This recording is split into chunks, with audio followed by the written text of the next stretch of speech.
Citizen vigilante, ये एक film आई है जी हाल ही में। एक वैसे तो बी ग्रेड फ़िल्म है, ये शायद कहीं ख़बरों में भी ना आती, लेकिन कुछ वजूहात की बुनियाद पे ये बहुत ज़्यादा मशहूर हो गई है दुनिया में। मैं इस पर एक छोटा मोटा इससे पहले सोशल मीडिया पे पोस्ट भी डाल चुका हुआ हूँ। हुआ ये कि ये एक फ़िल्म बनाई गई, यूरोप के ममालिक के अंदर फिल्माई गई है। बनाने वाला बंदा जो है वो मुझे अब याद नहीं है, वो यूरोपीय या अमरीकी है, लेकिन जो चीफ़ जो उसमें लीड एक्टर है वो अमरीकी है। आर्मी हैमर उसका नाम है।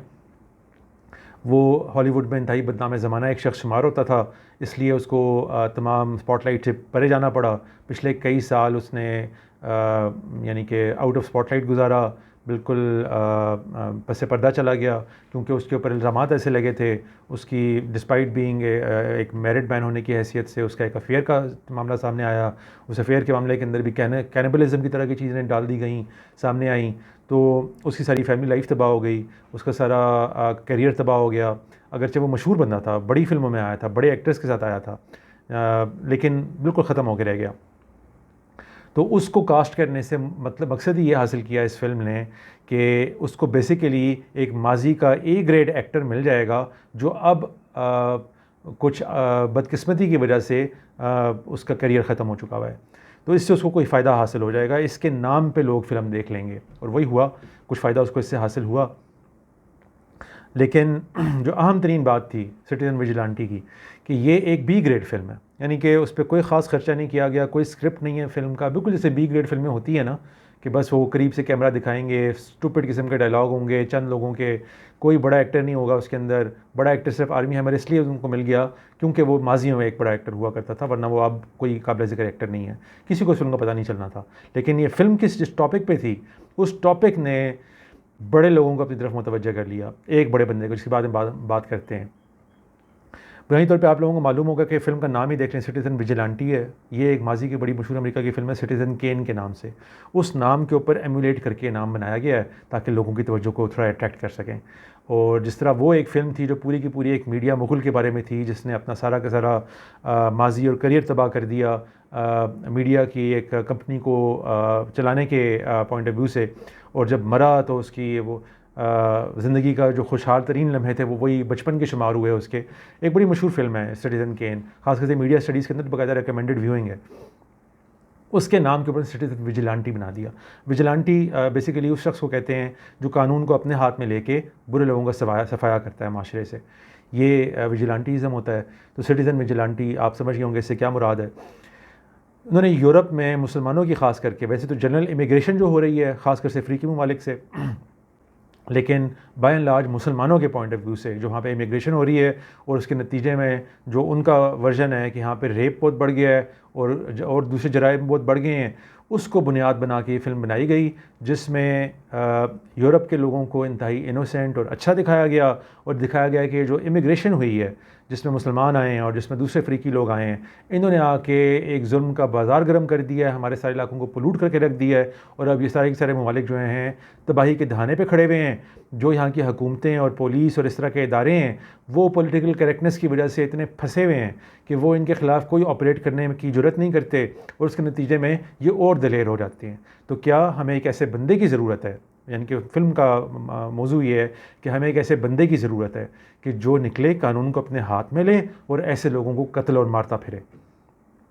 कि लिटरली उस पूरी फ़िल्म का वो है, मौजू है, उसकी थीम यही है कि वो मोटिवेट कर रहा है, बेसिकली इसको हीरो की हैसियत में दिखा रहा है इस बंदे को, जो बेसिकली माशरे से इस गंद को, और गंद क्या है, इमिग्रेंट्स, उनके नज़दीक वहाँ पे क्राइम, जो वहाँ पे रोज़ के रेप हो रहे हैं और जो रोज़ के दूसरे इस तरह के क्राइम्स हो रहे हैं जो वहाँ पे बहुत बहुत होते हैं, इसके अलावा भी वो काउंट नहीं करते। इमिग्रेंट्स पे फोकस करके वो फिल्म सारी बातचीत कर रही है। इस फिल्म को कोई पजीराई नहीं मिलनी थी, इंतहाई घटिया स्क्रिप्ट है इसका। मैंने देखी है फिल्म, यानी कि आपको 10 मिनट के बाद ही बंद करने का दिल करता है, कुछ भी नहीं है इसमें। बीच में एक के दो एक्शन के सीन है, और जो एक इसका कंट्रोवर्शियल तरीन सीन है, स्पॉयलर्स अलर्ट, उसमें वो एक मुस्लिम फैमिली, कंप्लीट फैमिली को मारता है।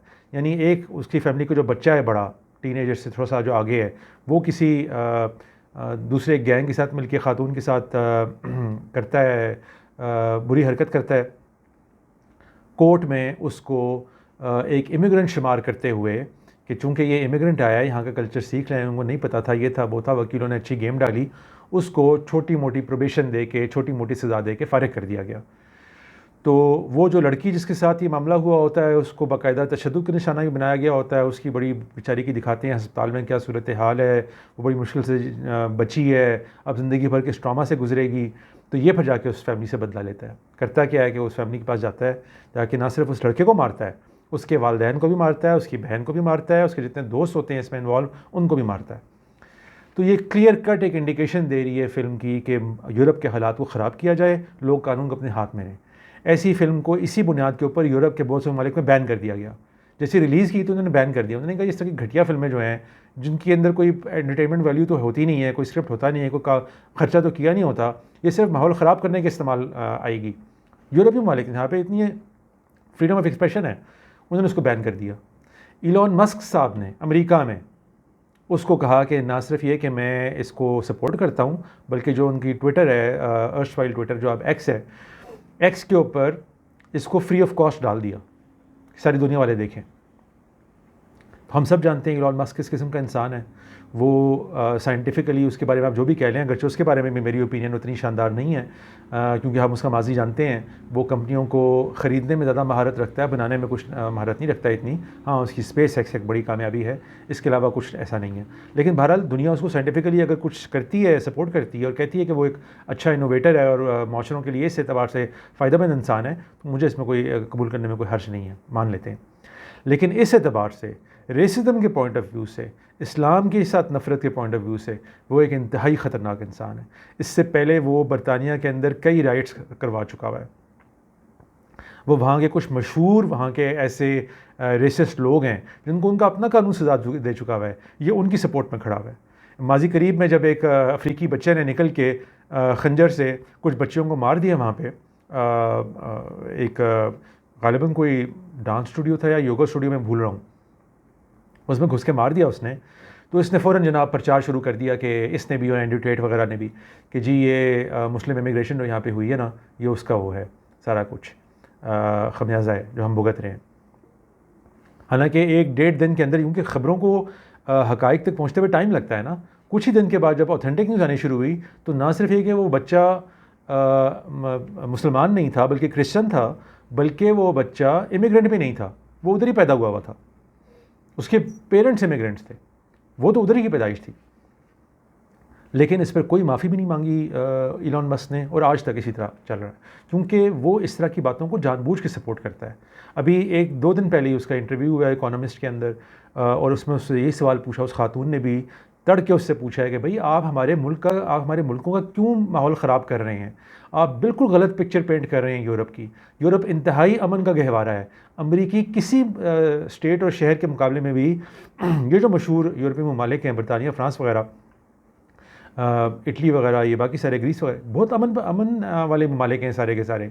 आप पता नहीं कौन से आप ख़यालात के अंदर हैं कि इमिग्रेशन से ये हो गया वो हो गया। असल क्या है? असल में सिर्फ रेसिज्म है, ये काली चमड़ी की नफ़रत है। और ये मेरा अपना व्यू है, आई डोंट नो लोग इससे एग्री करें या ना करें, लेकिन साउथ अफ्रीकन जो फैमिलीज़ हैं ना, वहाँ पे जो वहाँ के जो वाइट्स हैं, उनके यहाँ ये बहुत ज़्यादा रेसिज्म एग्जिस्ट करता है, खून में उनके। और ये चूँकि सारी फैमिली साउथ अफ्रीका से आई हुई है, तो वहाँ पे तो बाकायदा उन लोगों ने एक अरसा दराज तक ना सिर्फ एक अपार्थाइड रखा, बल्कि उसके बाद भी हत्तल वसा कोशिश की कि जब तक पूरी दुनिया पीछे से ना हट जाए, उन्होंने अपार्थाइड से वापस आने का फैसला नहीं किया और मंडेला को जेल में ही रखा। फिर नेल्सन मंडेला साहब बाहर आए, उन्होंने आके अमन की बात की, सारे मामला ठीक हुए। लेकिन ये सारी भी चूँकि फैमिली वहीं से आई हुई है, मेरी राय है कि वो भी बड़ा अहम रोल प्ले कर रही है। तो ये एक इंतहाई ख़तरनाक डेवलपमेंट है जो सिटीज़न विजिलेंटी जैसी थकी हुई फ़िल्म के पॉइंट ऑफ व्यू से फैलाई गई, और अभी आप इसके इफ़ेक्ट्स देखेंगे, क्योंकि कोई ना कोई ऐसे नट जॉब ज़रूर उठेंगे कि जो उठ के मारेंगे मुसलमानों को और दूसरे इमिग्रेंट्स को, ये सोच के कि देखें ये हमारे सारे के सारे ममालिक का माहौल ख़राब कर रहे हैं। मैं ये नहीं कह रहा कि मुसलमान कोई गलत नहीं कर रहे होंगे, वहाँ पे कर रहे होंगे, लेकिन आप जिस तरह की डेलिकेट सोसाइटी के अंदर, इस माहौल के अंदर रहते हैं, वहाँ पर किसी एक नेशनैलिटी को, एथनिसिटी को, रिलीजन को टारगेट करवाने के लिए अगर आप इस तरह के पैगामात को फैलाएंगे तो उससे नेगेटिव इफ़ेक्ट्स ज़रूर पैदा होंगे। ये वो ख़तरा है जिसको लोग भांप कर इस तरह की चीज़ों को दबा देते हैं। वो कहते हैं कि हमने ये फ़िल्म नहीं पनपने देनी, और मस्क साहब ने इसको बिल्कुल सारी दुनिया के अंदर नशर कर दिया। तो इन पर हम नज़र रखेंगे, मस्क के ऊपर भी, और भी इस तरह के जितने कैरेक्टर्स हैं। अच्छी खबर यही है कि एंड्रयू टेट और उसके भाई को अभी करीब में गिरफ़्तार कर लिया गया है अमेरिका के अंदर ही। अगरचे अमेरिका ने सॉर्ट ऑफ, ट्रंप ने उसको कोई एमनेस्टी का बहाना बनाकर उसको अपने पास बुलाया था, क्योंकि वो ट्रंप का सपोर्टर बन गया हुआ था, क्योंकि उसके ऊपर रोमानिया के ख़िलाफ़ में भी उसके ख़िलाफ़ वारंट गिरफ़्तारी जारी हैं, और बरतानिया में भी अब तो हो गए हैं। बहुत सी ख़वातीन सामने आ गई हैं, बल्कि वो ख़ुद उसने कैमरे में इस चीज़ का एतराफ़ किया हुआ है। उसका पूरा बिज़नेस मॉडल ही ये रहा है कि ख़वातीन की ग्रूमिंग किया करता था वो। हम जानते हैं किस चीज़ के लिए किया करता था। ये बाद में मुसलमान भी हो गया एंड्रयू टेट साहब, और फिर अनफॉर्चुनेटली मुसलमानों को जनाब एक शो कहा जाता है, जब भी कोई घटिया इंसान, उसका ना माजी देखते हैं, ना कुछ देखते हैं, ना ये देखते हैं कि ये किस मोमेंट्री फ़ायदे के लिए मुसलमान हुआ है, जनाब उसकी तारीफ़ों के पुल बांधने शुरू कर दिए। तो थोड़े अर्से के बाद पता चल गया कि बिल्कुल कोई इसके अंदर चेंज नहीं आई। वही सारी ख़राब एक्टिविटीज़ जो पहले थी इसकी, वही अब भी हैं, और एक इंतहाई रिएक्टिव, और वो क्या कहते हैं, वो जो आजकल मैनोस्फीयर का एक पूरा ट्रेंड चला हुआ है, इस पर एक डॉक्यूमेंट्री भी आई थी रिसेंटली, उस पर भी किसी दिन बात करेंगे। तो मर्दों को बिल्कुल गलत तालीमात दे रहा है ये कि ज़िंदगी कैसे गुजारी जाती है, सिर्फ़ ख़वातीन को एक्सप्लॉइट करने का बता रहा है। सिर्फ़ इसी तरह के सारे जो रेसिस्ट और बिगेटेड व्यूज़ होते हैं वो उनको सिखाए जा रहे हैं। तो अभी उनको गिरफ़्तार कर लिया गया है, दोनों भाइयों को वहाँ से।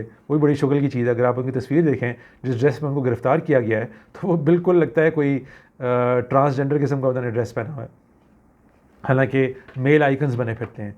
खैर, अभी उनके साथ क्या होता है, क्योंकि अगर वो रोमानिया जाते हैं, उनको एक्स्ट्राडाइट किया जाता है रोमानिया या बरतानिया, तो उन पर बड़े वैलिड ग्राउंड्स हैं, कोई 15 से 20 साल की उनको सज़ा हो सकती है। और इनका कहना यही है कि मेरे ख़िलाफ़ सारा सिस्टम रिग्ड है, बरतानिया का भी, रोमानिया का भी, क्योंकि मैंने सिस्टम को चैलेंज किया। अल्लाह बेहतर जानता है कि उसके केसों में कितनी सदाकत है, लेकिन ये बात कि एक ऐसा शख्स जिसकी पूरी उम्र ख़वातीन को ग्रूम करते हुए गुजरी है, ये कोई बईद बात मालूम नहीं होती कि जो इस पर इल्ज़ामात लगाए जा रहे हैं वो दुरुस्त होंगे। बाकी इल्ज़ामात असल में दुरुस्त हैं कि नहीं, ये तो अल्लाह ताला बेहतर जानते हैं, कोर्ट फ़ैसला करेंगे। लेकिन ये भी अच्छी चीज़ है कि इलॉन मस्क तो चलें अभी तक बाहर दंदनाता फिर रहा है, और हमें नहीं मालूम कि उसका कोई अगर होता है बाद में मामला कानून की गिरफ्त में वो आता है तो कब आएगा भी कि नहीं आएगा, क्योंकि वो थोड़ा मोहतात भी है। लेकिन टेट बरदरान को पकड़ लिया गया है, इंशाल्लाह इससे कोई बेहतरी आएगी। अस्सलाम वालेकुम।